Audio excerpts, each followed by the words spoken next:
conversión fue porque veía que su pueblo venía en decadencia y la iglesia se estaba posicionando como la institución más grande del imperio. Entonces fue la forma de salvar el reinado. Ya, súper. Bueno, gracias Janina, Hugo, por un poquito, ya que eran presentaciones que iban como en el mismo foco, por eso como que la idea es juntarlas un poquito. Ya, oye, paso el dato, recién empecé a grabar, así que la gente que vaya a empezar a ver la grabación ahora, empezamos unos 5 o 10 minutos con un poquito la exposición de la figura de Constantino en base a lo que algunos ensayos compartieron, ¿ya?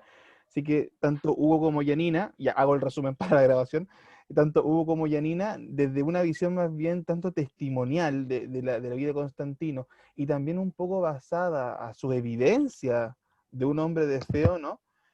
Un poco el efecto que este tuvo en el imperio, ¿ya? Y Hugo tocaba un punto bien interesante, que probablemente es lo que diferencia el tema de si Constantino o no fue un verdadero cristiano. Porque claro, cosas como los homicidios, como las guerras, son casi culturales y no están dentro de la raíz, que es más complicado arraigar, sacar eso. Pero el tema de la adoración, cuando es algo tan clave en el cristianismo, el hecho de adorar solamente a Dios y a nada más, ya hace un poquito más complejo esto. O sea, dentro de la base de la adoración cristiana está la exclusividad a Dios, básicamente. Entonces, cuando nos caemos en eso, eh, ya cuesta un poquito más evaluar, por lo menos en ese periodo de la vida, si hubo una real o no conversión con algo tan trascendental que se falla. Pero ya, interesante. No sé si alguno de los compañeros para aportar, aquí no vamos a destruir el trabajo del otro, por favor, pero sí más que nada comentar en base a lo que ellos dos nos compartieron. Rocío, Adán, Axel, Marisol, bueno, Eduardo ya un poquito al final, pero... Sí, Patricio, Ujú.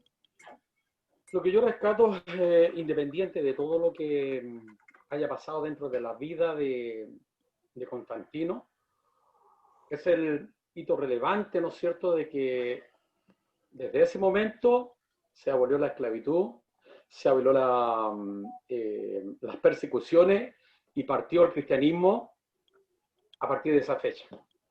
Y eso es lo relevante en el tiempo, porque si bien nosotros recordamos la palabra que habla, ¿no es cierto?, el sacerdote Gamaliel. Uh-huh. Gamaliel dijo, déjenlo porque si no es el que corresponde, va a morir y las ovejas se van a ir, hablándolo en forma poética. Pero sucede que ya vamos en los 2000 años. Entonces, lo importante es que él cambió las religiones paganas e instauró, ¿no es cierto?, el cristianismo como religión de Roma, del imperio más poderoso en ese tiempo, y del mundo, que hasta hoy perdura. Eso es lo que puedo agregar porque lo demás tienen que haberlo ya comentado. Claro, podría ser entonces, hermano, y igual si alguien más me gustaría que fueran aportando, la idea de Constantino como un instrumento, tal vez. Un instrumento por Dios. Exactamente. Un Es lo instrumento de Dios, que, perdón. es lo que él hizo, porque también yo puedo, como puedo decir, lo que él vio en el cielo habrá sido verdadero o fue una forma para levantar el ánimo a su ejército y lograr la victoria. Puedo pensarlo en esa forma. Y que tuvo un buen resultado, lo tuvo. Ahora, si es verdadero lo que él vio, gloria a Dios. Pero lo importante es que en el tiempo, lo que él hizo, perdura. Ya, Hugo, y de ahí me gustaría tanto que Marisol, Rocío o Adán también nos compartiese un poco su enfoque, ¿ya? Así que Hugo, y de ahí abro para los demás. Algo con respecto a eso también yo planteaba, y es que ponía ahí que esta no fue la única ni la primera persecución que sufrió el pueblo de Dios. Tal vez, claro, ahora hablamos de la iglesia, pero en el Antiguo Testamento hablamos del pueblo de Dios.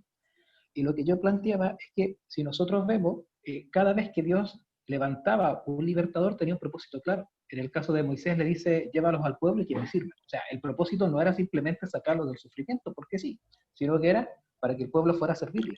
Y así con cada uno de los jueces que aparece en el libro de los jueces. Todos tenían un propósito, que era sacar al pueblo de Dios de la opresión, pero para que siguieran a Cristo. En este caso, lo que yo veo, al leer un poco lo que pasó en ese entonces, veo primero una iglesia fiel, creciente, que buscaba a Dios, que no transaba. Viene Constantino, trae una libertad que sí, no hay persecución, pero ocurre lo opuesto, se transforma en una donde ya ahora cualquiera entraba porque me daba un estatus social y político, donde la adoración ya no era Cristo, sino que lo que importaba era tal vez la parafernalia que se hacía dentro. Entonces, yo no estoy muy de acuerdo con que Constantino haya sido un aporte para la iglesia. O sea, viéndolo humanamente, dejó de haber persecución. Pero en ninguna parte de la Biblia, a mí Dios me dice que la iglesia va a estar libre de persecución, me habla de todo lo contrario. Entonces, de hecho, en un libro recalcaba ahí de que planteaba esta pregunta: quizás el diablo cambió la estrategia, porque cada vez que él perseguía a la iglesia estaba formada con gente fiel que estaba dispuesta a dar su vida y se levantaba una y otra vez. Pero tiene que decir, pucha, si los persigo, pongámoslos en paz, a ver qué es lo que pasa. Entonces, como que planteaba esa pregunta. Y lo que yo veo acá es eso, es un cambio de una iglesia fiel, perseverante, a una iglesia pasiva, que ya no pone la confianza en Dios, sino que comienza a confiar en el emperador de turno y comienza a desviarse un poquito del evangelio. De ahí para adelante, ¿no? Sino que estaba en la iglesia. La iglesia dice que ya no se enseñaba que la iglesia éramos todos nosotros como cuerpo de Cristo, sino que la iglesia eran los sacerdotes, obispos, representantes de la iglesia. Entonces, yo no veo como la postura de Constantino como un aporte a la iglesia, ni tampoco lo veo como un instrumento de Dios para bendecir la iglesia, porque al final Dios muchas veces permite ciertas cosas con un propósito. Y acá el fin, el resultado que tenemos después del edicto, sí, hay paz, no hay persecución, pero cambia el estado, por decirlo así, de santidad y de consagración de la iglesia, como que entra en una decadencia moral. Ya, Estoy de perfecto. acuerdo con el Ah. Hugo. Igual quería decir lo mismo, yo tampoco veo como que Dios ocupó... A ver, la escritura dice de que aún las cosas malas Dios las transforma bien. Yo soy como una convencida de eso en la vida cristiana. O sea, aún todo lo malo que nos pudiese pasar, Dios lo malo lo vi y lo transforma en algo bueno. Y si bien Constantino, yo al menos en mi ensayo propuse de que no tenía las intenciones que él manifestaba tener, sí que Dios ocupa eso en protección de su pueblo. Pero pasa esto lo que dice el Hugo, de que finalmente se pierde la fe y ya no hay, de hecho cuando uno empieza a mirar la historia ya fuera de Constantino, la fe es por obra, no es por fe, o sea, la salvación es por obra, no es por fe, se necesitan intermediarios aparte de Cristo, entonces se deforma tanto que yo igual creo que tiene que ver más como otra estrategia del enemigo, más que Constantino como el profeta que salvó a la iglesia por ningún motivo, sino que Dios ocupa lo malo y aún así nos transforma en lo bueno, y es bueno mirar la historia para que uno no vuelva a repetir los mismos errores. Pero las intenciones de Constantino desde mi perspectiva no eran santas. Aunque muchos historiadores los transforman como santos. Ahora sí, me voy a cocinar las cookies. Ya menos mal, Janina, porque estaba a punto de hacerte un meme por la figura de la cocina. Ya, perfecto. Bueno, ahí como ya tenemos esta postura un poquito de lo que fueron las acciones de Constantino en el sentido del efecto real para la iglesia. Acá tenemos dos posturas. Nuevamente, la postura de que hubo una utilidad práctica, en el sentido de que gracias a eso se ganan libertades que antes no habían, se ganan derechos y, algo decía el hermano Eduardo, se posiciona a la iglesia, porque al final de cuentas, de una u otra forma, se ubica la iglesia en una posición de poder, ya llamémoslo así, que es gradual y que llega a un estado crítico. Ahora, luego tenemos otra visión que un poco es ¿a qué precio? O sea, fuimos puestos en una posición de poder como iglesia, pero ¿a costa de qué? De este espíritu que tenía la iglesia, mucho más puro, mucho más apartado, que fue poco a poco cediendo, claro, con destellos de luz, con teólogos, con personas, habían destellos de luz, siempre hay, pero cuya, llamémosle, base fue disminuyendo en lo moral, en lo espiritual y en muchos aspectos también. Y es interesante lo que plantea ese escritor que decía Hugo, y que, no sé si lo citaste o no en tu texto, pero de que si esto fue una estrategia del diablo más que de Dios, y una cosa que hay que por lo menos dar una vuelta y analizar.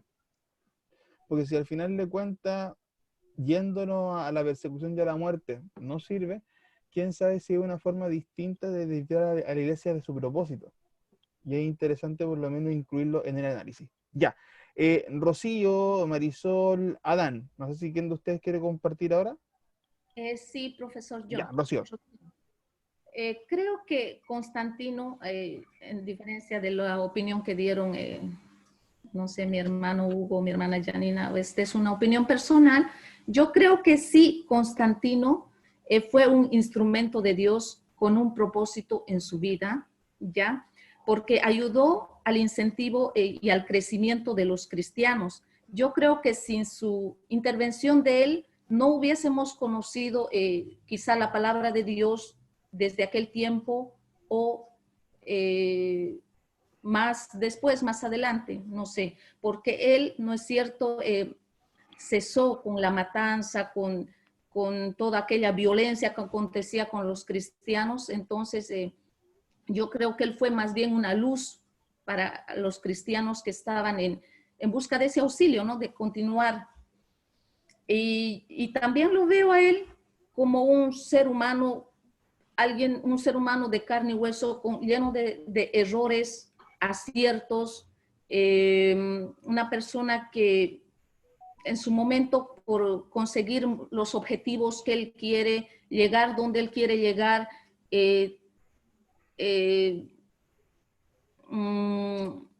incluso por conseguir esos objetivos, él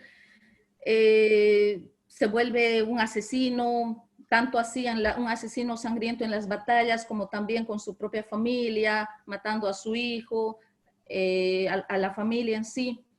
Y muy a pesar, al final yo creo que él sí se arrepiente por todo lo que él hizo, o sea, todo lo que él realizó para lograr sus objetivos, convirtiéndose en un asesino. Él se arrepiente al final. Es por eso que él se bautiza, ya, y él cree que va a encontrar el perdón de Dios.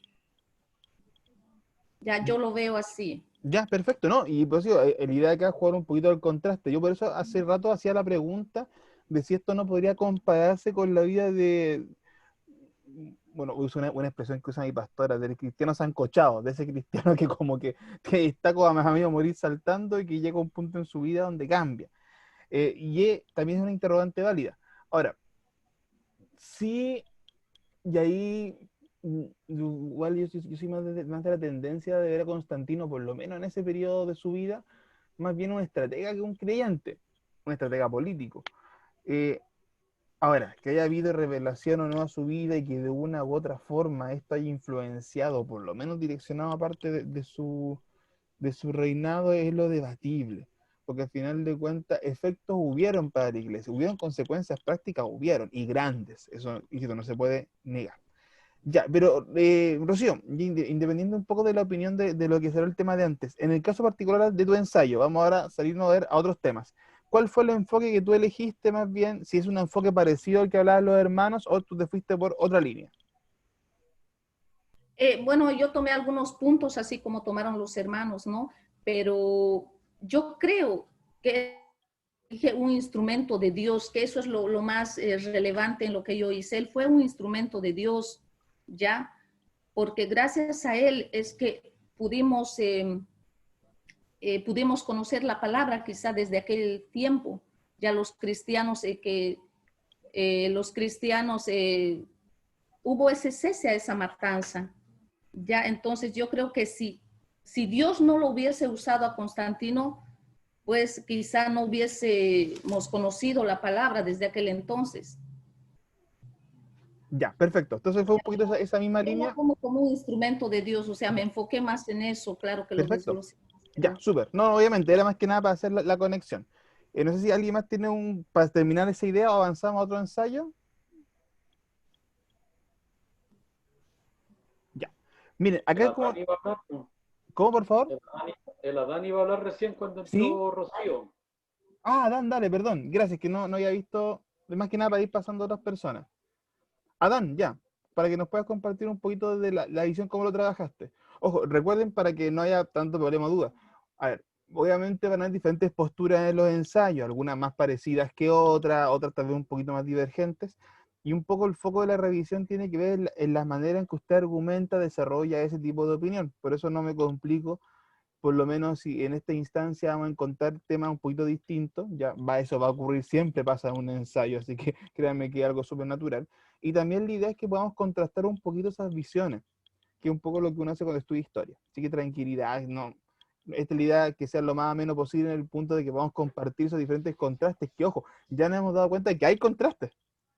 Y eso también hay que tomarlo en consideración. Ya, ahora sí, no te interrumpo.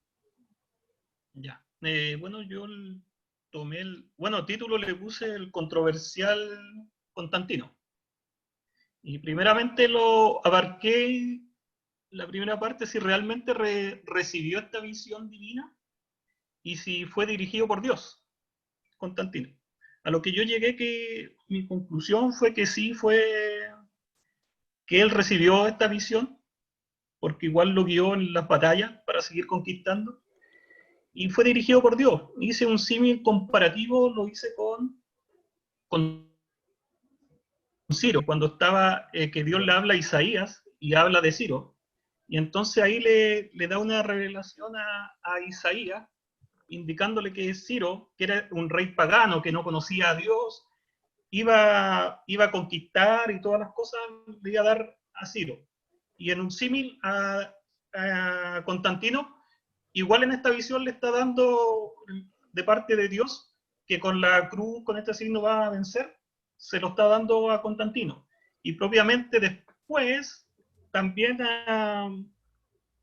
lo veo dirigido por Dios en cuanto a la parte de terminar con la persecución, con el martirio, de devolverle las propiedades a los cristianos, como de refundar lo que se le había sido quitado por Diocleciano. Igual a Ciro le dice Isaías ahí en la profecía que él va a dejar de volver a su pueblo, de salir del exilio y ayudar en la construcción de su ciudad. Yo empiezo a hacer un símil más o menos en esa parte. Ya. La segunda parte sería ya las partes más controversiales de Constantino. Para mí en esta parte es dirigido por Dios, pero para mí siempre está haciendo que es pagano. Va a ser mi postura es que es un rey pagano de todo lo que leí. Para mí Constantino es pagano. Y que sí metió la parte de...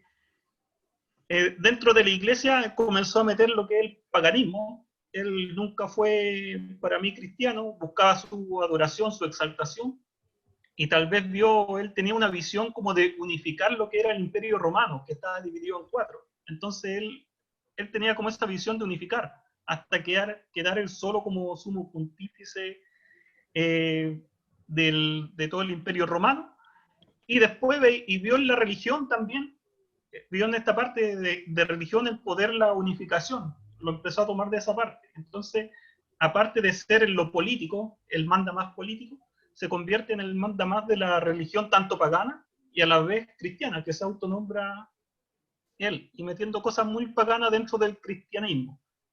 Entonces, como para resumir una conclusión final, diría que en el tiempo de la persecución, a los cristianos fueron dañados físicamente, la parte física por su martirio, pero lo que hace realmente Constantino es dañar la parte cristiana, la parte interna, en la parte espiritual. Se dañó el cristianismo, la iglesia apostólica que veníamos viendo, la iglesia perseguida, la fe que había en aquel entonces.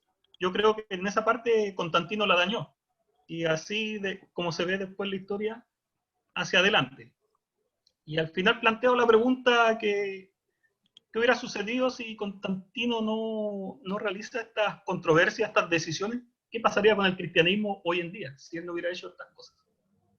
Es más o menos un resumen del trabajo. Ya, perfecto. Y bien interesante. Claro, en la Biblia hay personajes que, siendo que son paganos, Dios los usa por diferentes fines. Eso estamos claros, ejemplos hay. Que Constantino haya sido un pagano usado con un fin en particular, también creo yo que es un tema que pueda conversarse. Y Adán yo creo que apunta un poco a la interrogante que tanto Janina, Hugo en un momento plantearon y que también Eduardo y Rocío comentaron desde su perspectiva, que es el tema de si esto fue bueno o no para la iglesia. Y aquí volvemos a un tema de discusión, porque, a ver, siendo, como podríamos decir, bien pragmático para el análisis, la persecución no iba a durar para siempre. O sea, ahí podían pasar, si analizamos un poquito la perspectiva histórica, aquí podían pasar dos grandes cosas. La primera, que el imperio terminase derrotando a los cristianos de una vez por todas, cosa que veo difícil, porque en el punto donde esto ocurre, el cristianismo no estaba apagándose, estaba arriba.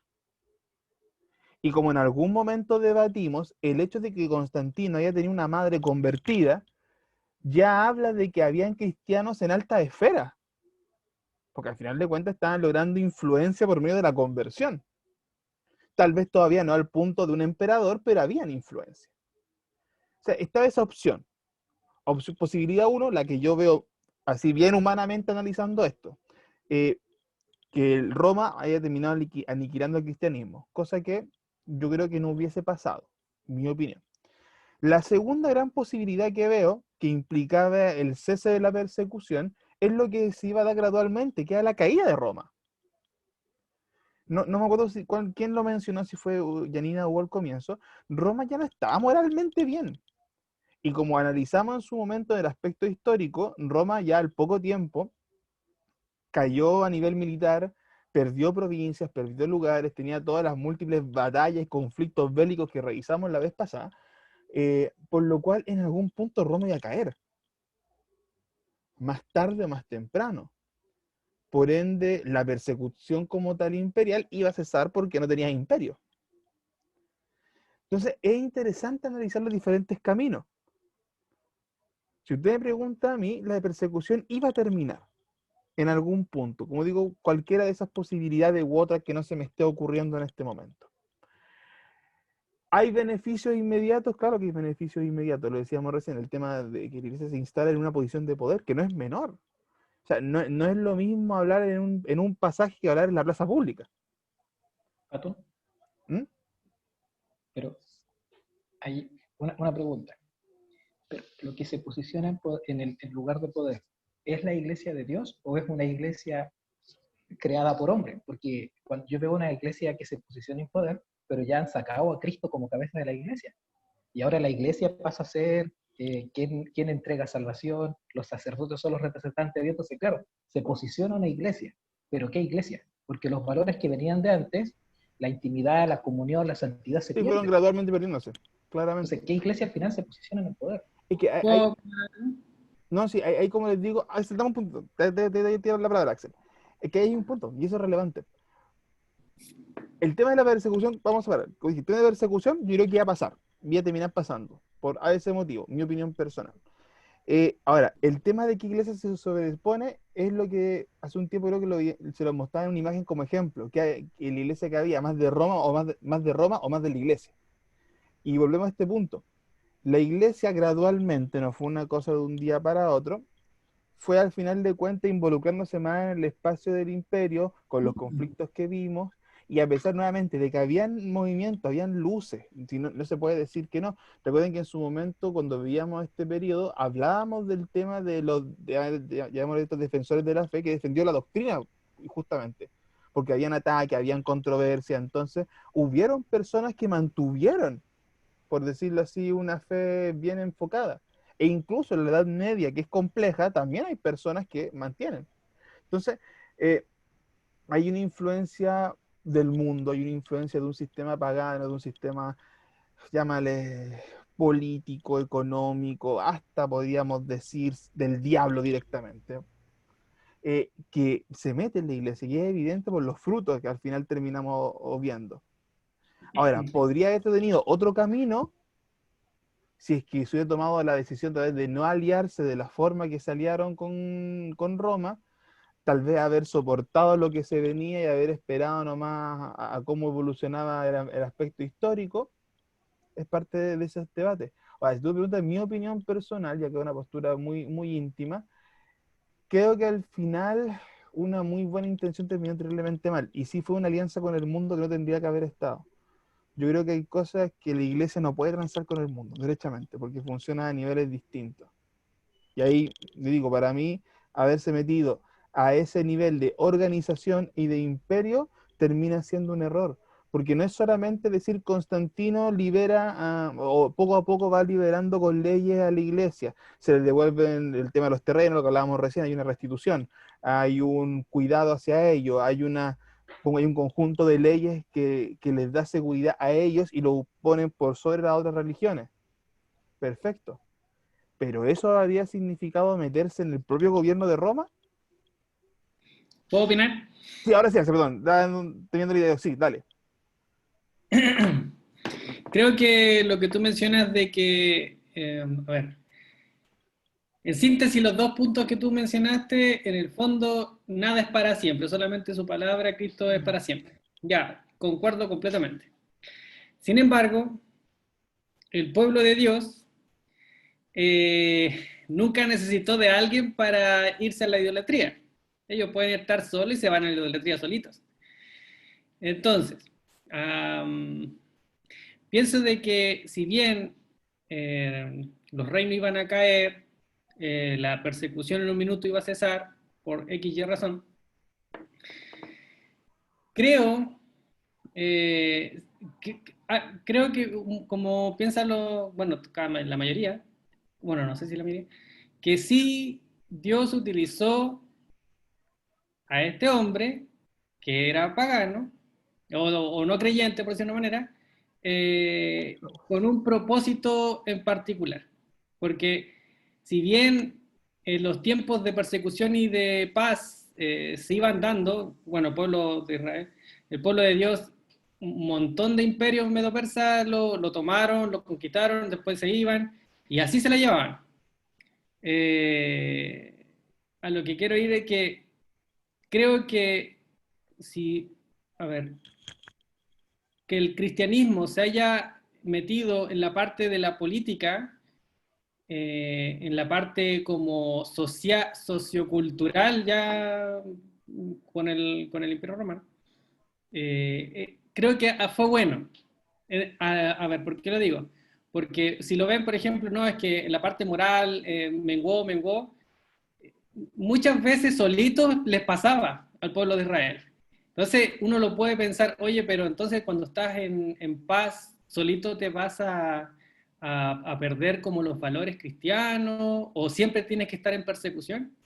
Y uno se pone la pregunta, entonces al final, ¿uno es cristiano porque te persiguen o porque necesitas tener sacrificio de persecución? Entonces, al final, yo creo que es cíclico el tema de la persecución y el ser creyente.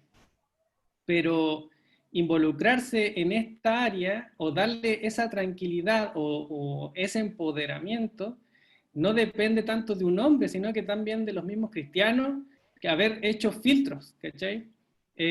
Los mismos es que los cristianos no tenían cero capacidad, aunque se dicen que estaban como en el clímax, cero capacidad de discernimiento de las cosas, solamente porque una persona de gran importancia hizo algo, todo se fue a la mugre, no creo. Entonces, pienso de que Dios, si Dios lo permitió es porque Dios quiso utilizar a esta persona para un propósito en específico. Que se haya cumplido en el tiempo o no, bueno, eso habría que estudiarlo. Pero creo que si bien esta persona no era cristiana, sí fue un instrumento de Dios para posicionar la iglesia de cierta manera, de influencia, aún mayor, porque al final se ve como a nivel mundial. ¿Cachai? Es una influencia a nivel mundial el catolicismo o este sistema eclesiástico tan importante, por decirlo así. Entonces, pienso yo que a la larga, si fue bueno o malo, depende inmediatamente del pueblo cristiano. ¿Cachai? Porque el pueblo cristiano puede estar en persecución, tiene que ser bueno. Puede estar en paz, tiene que ser bueno. Te pueden poner, no sé, pues, ahora que adoremos a Piñera, y aún así el pueblo cristiano tiene que ser bueno. ¿Cachai? Entonces, a lo que voy yo que no es culpa de un hombre. Decirle, oye, es que ahora el pueblo cristiano, como que la parte moral menguó y no. Eso yo creo que se le da como mucho poder a una persona. No sé si me doy a entender. Sí, mira, quiero tomar un punto de todo lo que dice el Axel, que bueno, porque siempre es útil ir contrastando los puntos, ¿ya? El tema de instrumento, yo creo que, bueno, lo mencionaba Rocío, creo que igual lo mencionó Dan en su momento. Sí, o sea, Dios, al final de cuentas, puede usar una piedra, puede usar un político, puede usar un pagano, puede usar lo que sea Hay para... muchos ejemplos paganos que yo utilizó. ¿Perdón?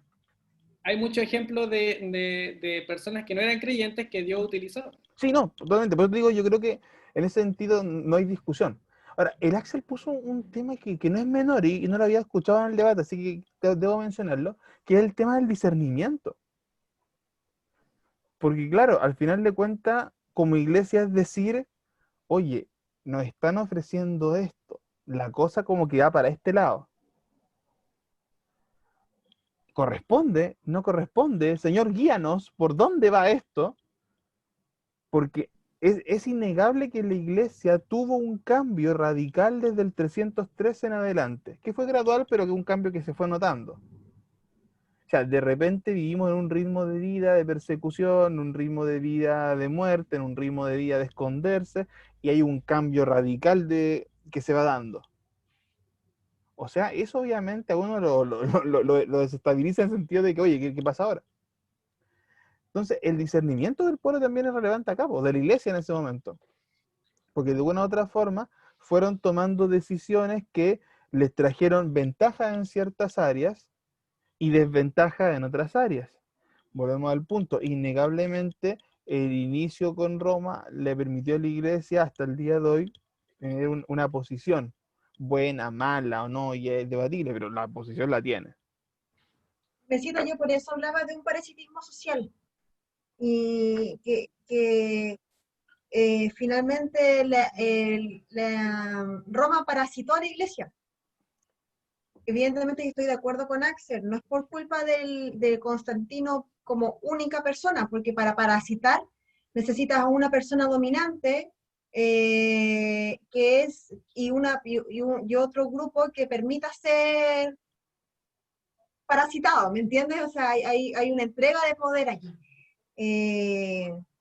Pero claro que tuvimos responsabilidad como iglesia en perdernos en el camino.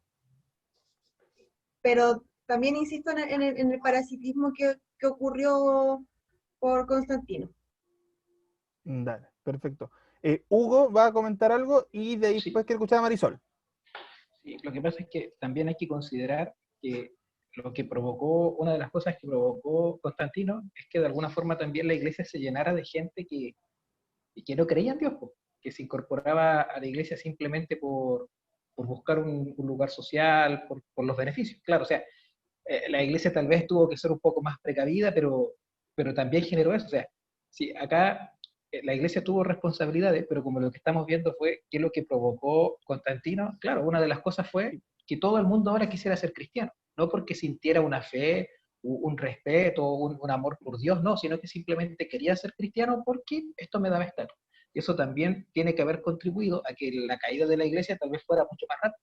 Tal vez si hubiese pasado un proceso más lento, donde la decadencia hubiese empezado poco a poco, con los cristianos que teníamos, tal vez iba a ser más paulatino. Pero el hecho de que la iglesia se llenara también de gente que ya no iba con un corazón honesto, tiene que haber apresurado toda esta decadencia. Y lo otro que te planteaba recién, que al final, claro, la iglesia se posiciona, pero si yo hago el recorrido de la cabeza de la iglesia, que estuvo posicionada, ahí yo no veo la iglesia de Cristo, porque al final como que yo sigo el linaje y me voy papa tras papa, tras papa, tras papa, liderando la iglesia, pero no veo, por lo menos yo, no veo a Dios como cabeza de esa iglesia que se posiciona a nivel político, social, como tú quieras llamarlo. Oye, paréntesis, esa pregunta suena súper fuerte para un hipotético ensayo 2.0, ¿eh? Dios está en la cabeza de la iglesia y suena bien potente mencionarlo. Ya paso el dato para quien le gusta escribir, porque es un tema no menor. No, pero fuerte el tema, digo, hay hartas cosas que uno puede tomar. Y de una cosa también que también dijo el Axel, y ahí le doy la palabra a Marisol. Eh, el tema de la idolatría, porque es cierto de que desde los tiempos del Antiguo Testamento las leyes relacionadas con la adoración eran tremendamente estrictas. Y a pesar de eso, el pueblo constantemente caía, y eso es un tema que no es menor. Y sé que no es directamente con el tema, pero actualmente no nos podría pasar, tal vez no a un nivel tan macro, que hayan cosas que a nosotros como cristianos muchas veces nos tientan. ¿En qué sentido? Voy a poner un ejemplo súper de iglesias locales, ¿ya? Eh, que muchas veces hay personas que no tienen llamado a un cierto ministerio, po, pero el ministerio da estatus, me gusta o no me guste. Decirlo, y suena feo, pero tengo que mencionarlo así. Es decir, hay personas que, por ejemplo, son, no sé, son levantadas pastores, por decirlo algo, pastoras, y cuando no hay llamado, al final de cuentas es un tema súper complejo, porque también se ubican en esas posiciones de poder, pero no por un tema de que el Señor lo haya puesto como un propósito real, sino por es ubicarse. Es por eso que en algunos tipos de lugares pasa mucho este fenómeno de que se autoproclaman pastores, obispos, super saiyajines, un montón de cosas, porque al final de cuentas lo que me genera el nombre, el cargo o incluso el tener algo más arriba. Lo que discutíamos la otra vez con todo este tema de la denominación de la figura de papa, cuando empezamos que estaban los obispos, pero ¿cuál es el obispo que está más grande? Los patriarcas, y los patriarcas, ¿cuál es el que está más grande? El padre de todos, el papa, y hay toda esta figura. Entonces, el ser humano constantemente lucha con el tema de la idolatría, ya sea para un dios pagano, ya sea para un tema social, económico, la plata como un ser de idolatría. Uno mismo también puede llegar a idolatrarse. Entonces, al final de cuentas, es una lucha constante que uno como ser humano tiene. Lo cual hay que darle ese dejo de atención. Que todavía no sé exactamente lo que pasa con la iglesia y Constantino, pero de una u otra forma la naturaleza humana de los creyentes se vio tentada en la posición de poder. Se vio tentada a ubicarse en un lugar se me fue la palabra, en un lugar mayor. ¿Ok? Ya, ahora sí, Marisol, no sé si hay alguien más para cerrar esa idea, para que lo sepa Marisol. Pato, Hugo, Marisol, ya, y ahí sí yo no hablo más. te quería hacer un comentario de lo que había dicho el ex, que lo tenía anotado y se me olvidó. Que como que preguntaba si, claro, la iglesia estando en persecución como que se aferra. Y es como decía, claro, entonces nos tienen que perseguir para ser fieles. Es lo que vemos en el Antiguo Testamento, po. O sea, son casi 200 y tantos años de que la iglesia la perseguía o los oprimía, Dios le enviaba un juez. Estaban bien un tiempo, se portaban mal. Otra vez iba un juez que los libraba. Estaban bien un tiempo, se portaban mal. Entonces, al final, claro, por la naturaleza del hombre, la persecución, la opresión, de alguna forma, obligaba a la iglesia a vivir aferrado a Dios. Y tristemente, claro, desde el momento que la iglesia se siente segura, esto cambia. Entonces, como Alex decía, claro, nos tienen que estar persiguiendo siempre. Al parecer, sí. Si tú ves cómo se comportaba el pueblo de Dios, por su naturaleza, cada vez que lo oprimían, corría a los pies de Dios. Pero el día que se sentía seguro, se iba para cualquier lado. Y fue lo que pasó, o lo que yo veo acá después del 313. Se sintieron seguros, con prestigio, con poder, ya no necesitamos a Dios y nos vamos alejando un poquito. Ahora sí, Marisol, te dejo para que... ¿Qué pone el Axel en el chat? ¿Qué tirano? ¿Cuál de todos los tiranos? Después lo aclaras. Ya, Marisol. En todo caso, si quieren seguir hablando, no tengo problema. No, juegue usted también. Tienen que todos jugar hoy día. Bueno, yo abordé el tema desde la estrategia religiosa en la política de Constantino. ¿Ya? Ese fue el tema que yo utilicé para mi ensayo. Y la verdad de las cosas es que me hizo reflexionar harto sobre el personaje y lo abordé desde esa temática porque considero que fue un hombre, como cualquier otro, como un hombre común, ambicioso, con proyecciones de liderar, y que en ese contexto en el cual se encontraban, él utilizó, en cierta medida, visionó poder obtener alguna ventaja de lo sólido que hasta ese entonces podía ser el pueblo cristiano. Sólido en lo moral, lo vimos en las clases, ¿cierto? Que pese a todo, ellos eran muy sólidos hasta ese entonces en cuanto a los conceptos morales y los conceptos religiosos, por tanto no aceptaban otros dioses, tenían muy arraigado eso, por lo tanto, aunque eran minoría, eran muy sólidos. Y desde allí considero de que Constantino un poco aprovechó políticamente y estratégicamente, un estratega en realidad,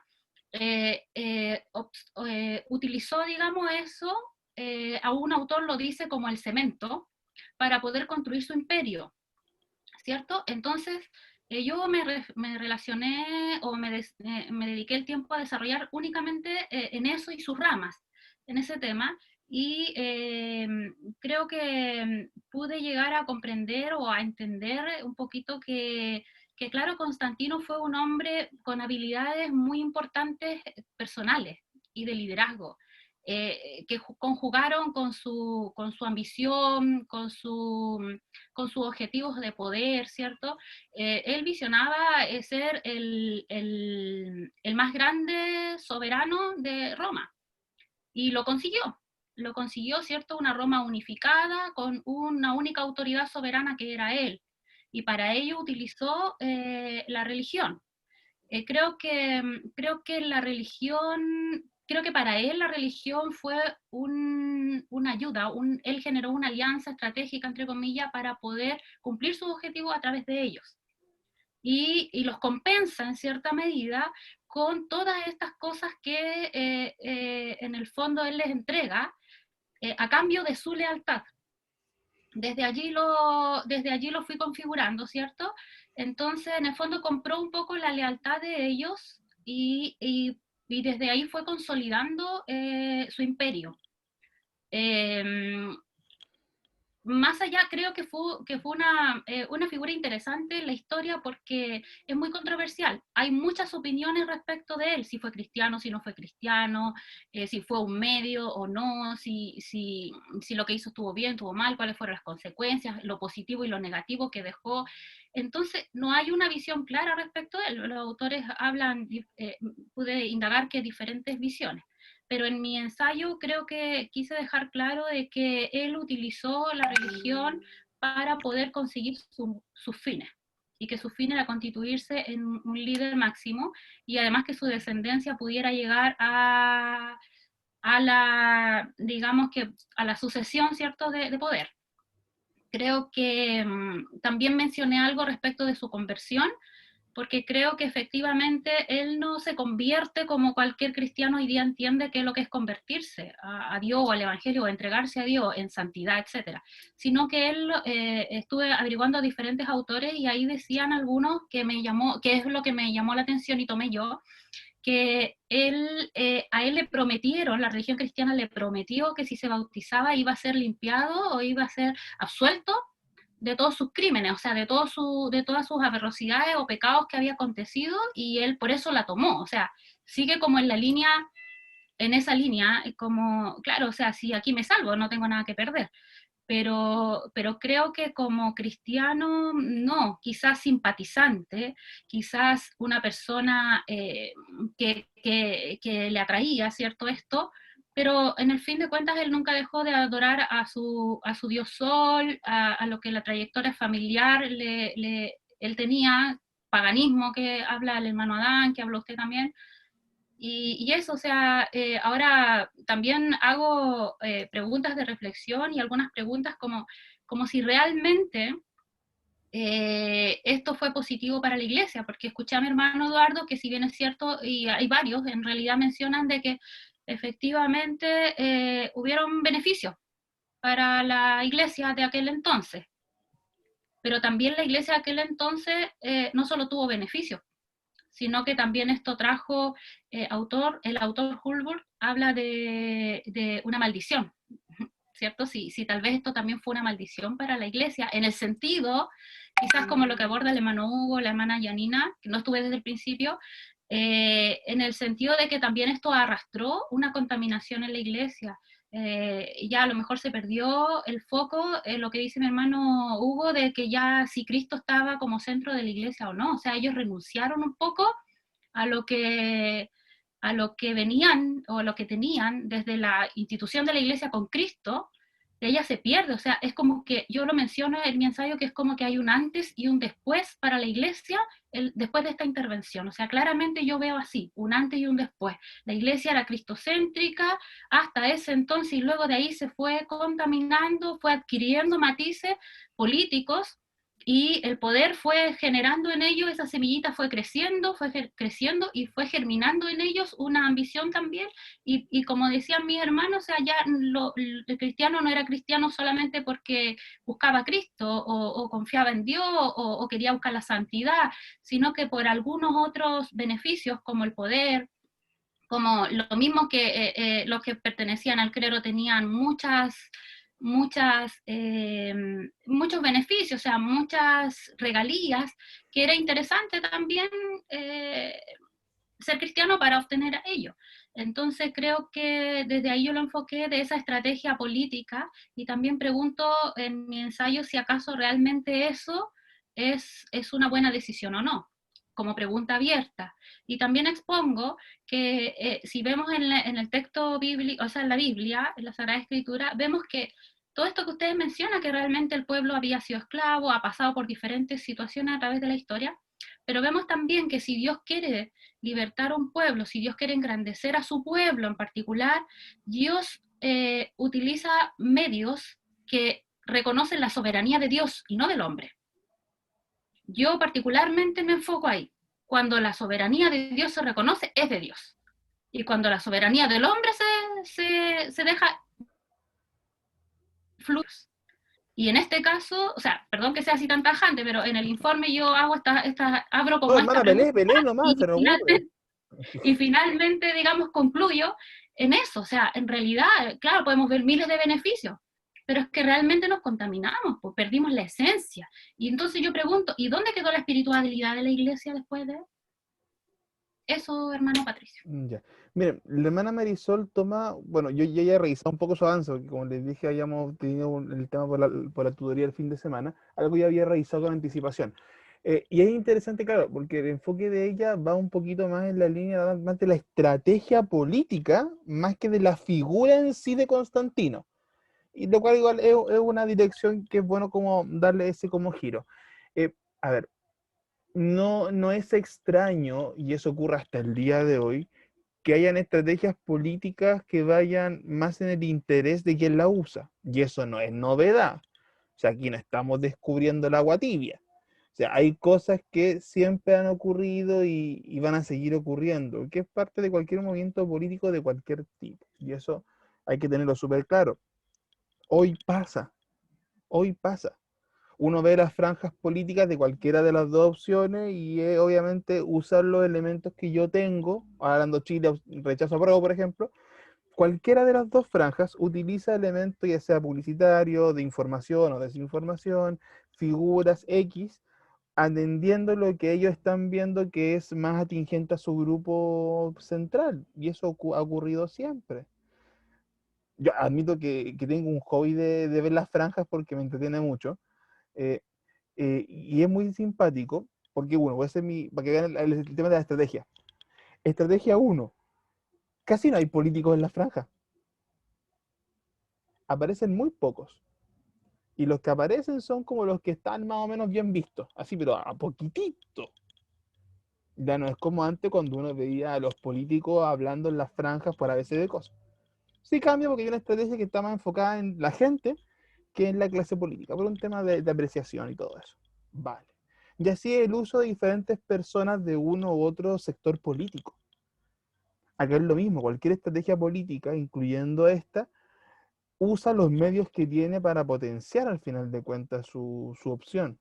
Si Constantino estaba buscando desde su visión humana la unificación del imperio en base a él como emperador, válidamente va a utilizar las estrategias políticas que va a tener a mano para hacerlo. Y en ese sentido, su acercamiento a la fe, y eso es lo que no podemos saber, si fue una conversión real, si fue un sueño real, una visión, y aquí no quiero que nos pongamos, como se dice, profetas, porque o sea, que no las podemos saber. Pero desde ese punto, obviamente, esto va evolucionando y va cambiando, y la estrategia se va enfocando en esta alianza con los cristianos, voy a llamarla así. Y cómo esa alianza va afectando el imperio, y a su vez esto genera una afectación en la iglesia, porque originalmente las políticas de Constantino iban en un enfoque para el imperio, para que el imperio tuviese este cemento que decía Marisol, este cemento casi como moral, y esas estrategias lo fue acercando mucho más a la iglesia, con las diversas intenciones o formas que uno puede debatir.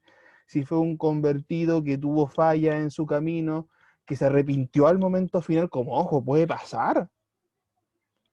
¿Cuántos testimonios tenemos de personas que han vivido engañadas en una falsa doctrina o viviendo una vida religiosa y cuando llegan a un punto importante o luego de alguna crisis o incluso de avanzada, es como que Dios les revela, les pega el cacho, ¡pum! El mismo Job sigue casi cerrando su libro, dice, yo antes de oídas te conocía, pero ahora ya, parafraseando, ahora ya sé quién eres, po. Pato, ¿Sí? me dejó pensando Marisol. Sin Marisol es embargo, un logro eso, es un cumplido del Axel. Sin embargo, si por ejemplo cuando estaba en Egipto, sí, Dios muestra su poder a través de las plagas y siempre hay un mover de Dios. Pero no siempre fue así, porque por ejemplo cuando Adán menciona a Ciro el Grande, estaba el pueblo en cautiverio por Babilonia. Ciro conquista Babilonia y después permite de que los hebreos puedan irse a su tierra, y fue algo político, no sé si estratégico.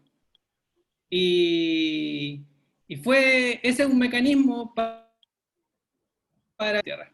Entonces, como Ciro, si bien los dejó como en libertad, por decirlo de alguna manera, creo que Dios es multiforme, de muchas maneras actúa, en donde creo que la responsabilidad de menguar la pasión o el hecho de corresponde a cada cristiano, porque si bien el sistema político, cultural, te lleva, tiende a tener como cierta influencia, creo que depende mucho del conocimiento y la cercanía que tiene el pueblo cristiano y conocimiento acerca de Dios, no tanto de una, porque me hace pensar de que entonces, por ejemplo, lo que decía Hugo contigo, Marisol, es que hay mucha relación a la persecución con la cercanía a Dios.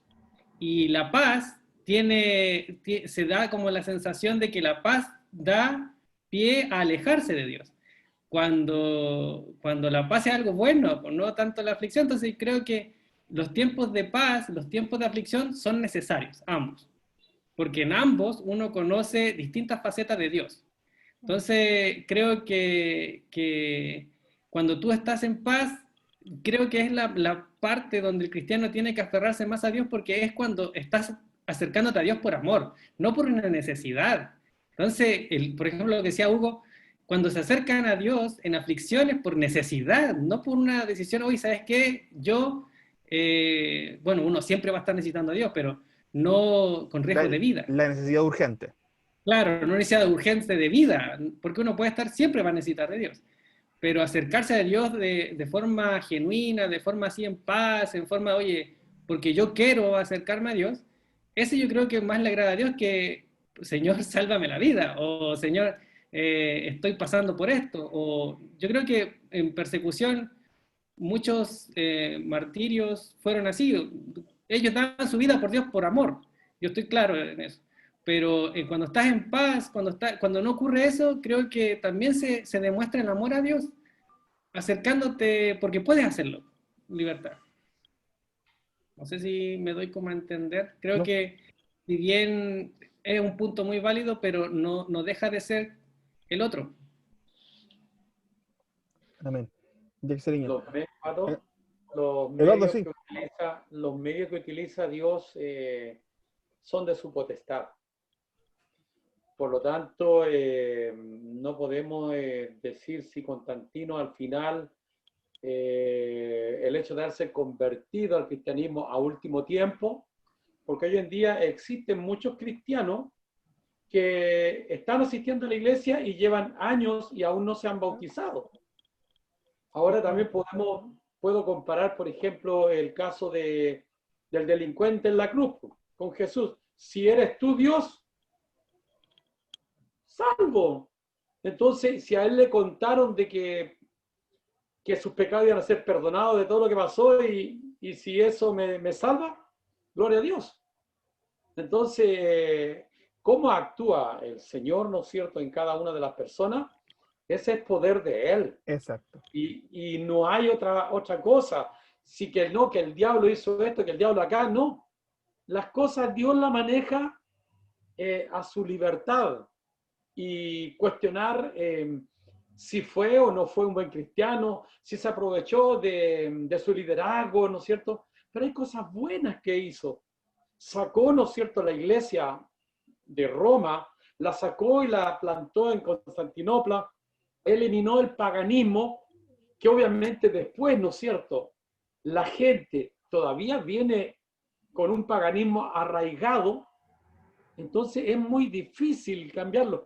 Ahora, cada cristiano es cristiano en forma individual, no por el templo, sino que nosotros somos los que llevamos, como personas, llevamos a la iglesia. Si los demás se contaminan, es problema de ellos, ¿ya? Pero también, ¿no es cierto? A ver si me fue la idea. Unos adoran al templo, como dice la alabanza, y dejan de adorar al verdadero, ¿no es cierto?, al Dios del templo. ¿Ya? Pero se me fue la idea que tenía, pero lo importante es el legado, insisto, el legado que deja, en el cual, ¿no es cierto?, el cristianismo se posiciona.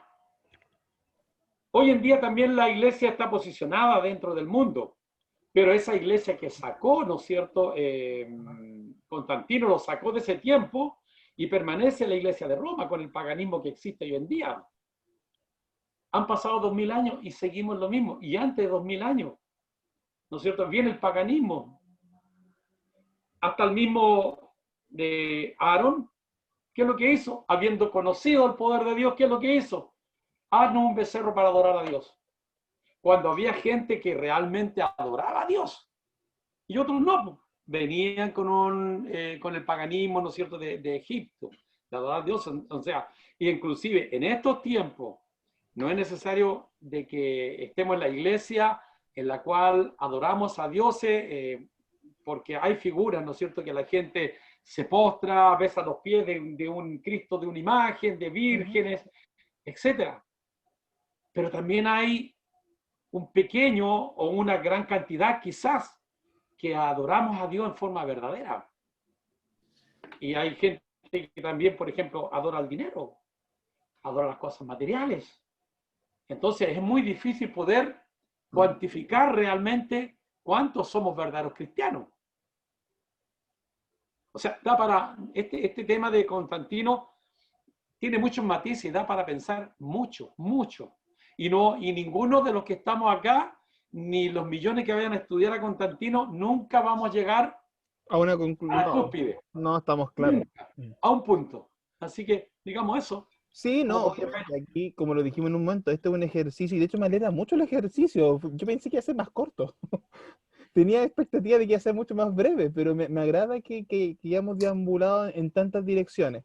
Es interesante al final de cuentas, porque bien como decía el hermano Eduardo, y de ahí doy la palabra a Hugo para que cerremos, porque después que empezar con la clase corresponde, o sea, vamos a hacer un break antes, pero para que vayamos preparándonos. Estas figuras son controversiales. Y bien lo decía Dan con el nombre de su ensayo, el controversial Constantino. Porque al final de cuentas lo es.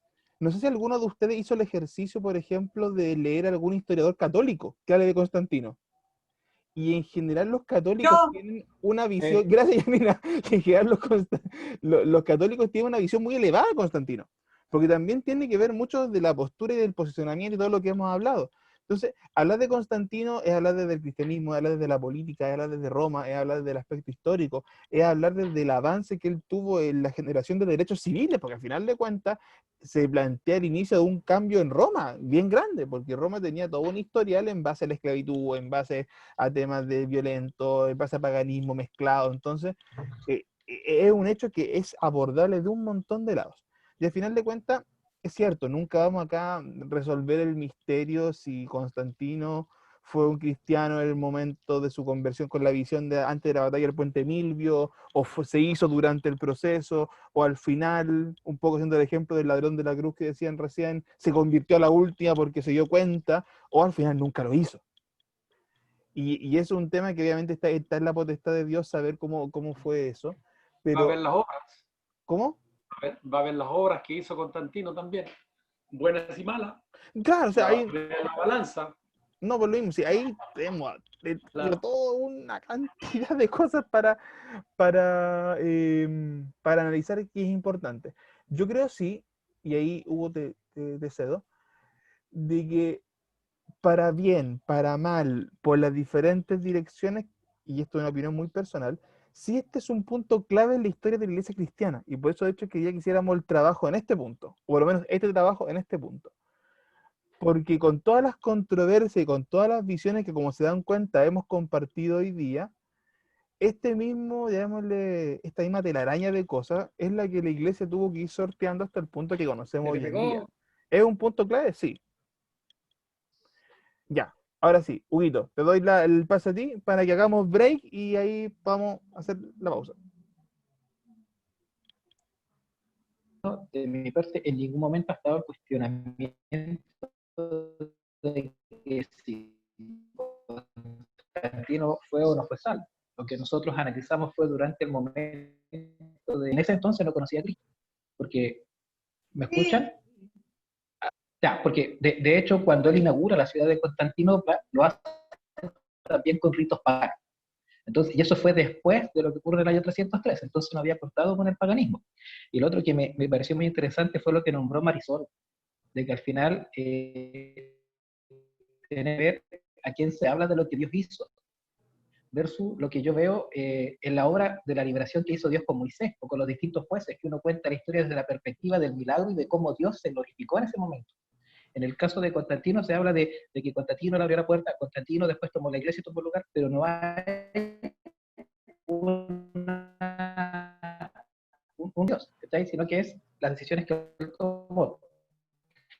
Y lo otro que también que mencionaba el Axel, que tenía que ver con la paz, yo creo que la paz uno no la vive en momentos de cuando está tranquilito en la vida, sino que cuando tú pasas por situaciones complejas durante tu vida, pero las vives confiando en Dios, ¿cachai? O sea, el ser cristiano no te exime de pasar por dificultades, pero sí te da la certeza de que cuando pasas por esas situaciones, Dios va a estar contigo. ¿Hay algo? Pato. Se quedó pegado. Pato, ¿no está? Me ha pegado el pato. Hermano. Ahí está, ahí volvió. No, ahí estoy, sí, sí, y igual recién hay una parte de Lugo que no la escuché bien porque está medio pegadito. Ya, Adán, sí, porfa. Es que ya que Sí. se pegó la última. Ya, no quería decir bueno, el bautismo, yo vi que era un sacerdote que era arriano, no era cristiano, así que tampoco creo que se convirtió por la parte del bautismo. Y lo otro que mandó a construir el arco del triunfo de Constantino y puso puras imágenes de dioses paganos, los romanos. En ningún lado está la cruz de que le dio para vencer. Y lo que sí me dejó controversial y me causó que yo creo que un tema de debate, que lo podéis tirar después, fue el famoso cambio del día sábado al domingo. El que hizo. Y por qué nosotros creemos los cristianos, tanto o los evangélicos, que está en lo correcto. Pero ese sí fue un tema que me dejó tocado. Ya. Buscando. Oye, así que voy a incluir eso. Prometo que próxima vez que haga este curso voy a incluirlo el día domingo. Tienes razón, esa no la habíamos comentado. Pato, Sí, yo lo incluí en el día domingo y también Constantino hizo el tema de Navidad el 25 de diciembre. Sí, Un poquito antes, entonces que también del Dios al Sol, entonces él también hizo un poco de sincretismo que cultural. de hecho hasta la época moderna Roma hace sincretismo cultural. Ojo, acá pasa con la celebración de la Tirana y un montón de celebraciones en toda América Latina, que es una mezcla del modelo romano del sincretismo religioso, que eso de toda la vida. Sí. Yo al menos al finalizar mi ensayo postulo de que solamente el Señor conoce los corazones, pero que nosotros se nos invita a cuidarnos de todas estas personas con dobles intenciones, que están vestidos de piel de oveja y que por sus frutos los conoceréis.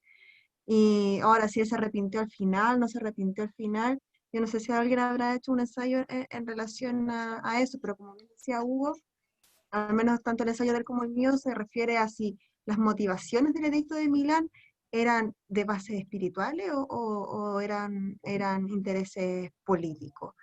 Más allá si él después, antes de su último suspiro, dice un arrepentimiento genuino, eso no lo vamos a saber, lo conoce el Señor, y estoy segura de que cuando llegamos al cielo nos vamos a sorprender de muchos que tiramos al infierno van a estar allá y muchos que tiramos al cielo no van a estar ahí. Pero nos encontraremos con Constantino, no lo sé. Espero por tener, no sé, por un tema de misericordia que sí, porque no le deseo a nadie el infierno. Pero pero y tú al ver ya del tema día domingo, del tema del nacimiento de Cristo, ese sincretismo pagano con la fe cristiana, y también viendo el tipo de cristianismo que había antes, que era como más puro, yo sigo con lo que dijo Marisol también, encuentro que fue un muy buen aporte el aprovechamiento. Constantino va a decir, pucha, que me pelaron, pero aquí estamos. Culpa del profe. Él No, no no, dijo no, que, no, no, Sí, no, el profe dijo que lo peláramos. yo soy el culpable de obligarlos a pelarlo. Pero fue Pero un es hombre que- constante. Es que el hombre, no, a ver, pues si no conoce a Dios, tiene que hacer lo que es bueno, como Marisol mencionaba. Tenía muchos rasgos de liderazgo, muchos rasgos, muchas habilidades. Y es inteligente, una persona es inteligente cuando sabe que un pueblo es victorioso, involucrarse con ese pueblo, no siendo cristiano. Entonces, yo creo que, como mencionaba Janina, no creo que haya sido algo como de Dios, sino que fue algo inteligente que hizo de involucrarse con el pueblo cristiano. Ahora, pienso yo de forma particular que Dios utilizó esa habilidad de Constantino para generar una posición o una estabilidad, o desde allí el pueblo, porque a ver, pienso de que Dios también te va dando terreno. Entonces, no siempre vaya a estar como sufriendo o siendo perseguido siempre en la misma situación. Entonces, si te da terreno o te da una posición de influencia o una posición de poder, el hecho de que tengas poder no necesariamente es malo. Entonces, saber aprender a ser bueno en distintas esferas, siendo luz, yo creo que también es el propósito de Dios, po.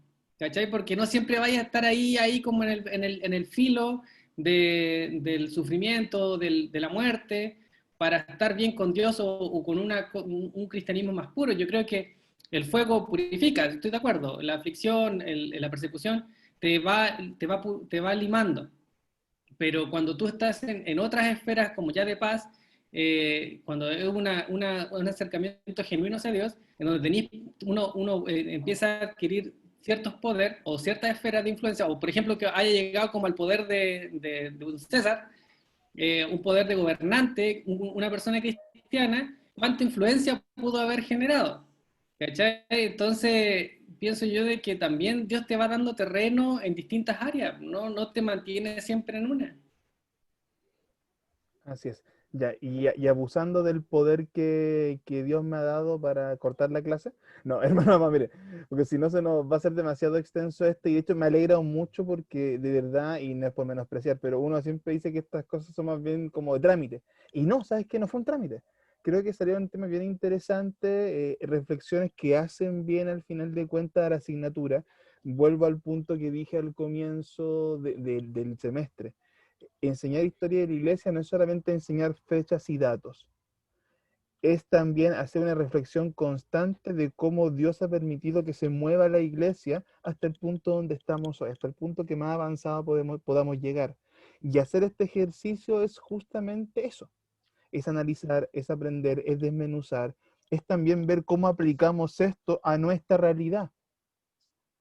Porque la realidad de hoy, todavía no tendremos un imperio como el que era romano, pero sí tenemos situaciones que también ameritan que la iglesia sea partícipe de diferentes formas.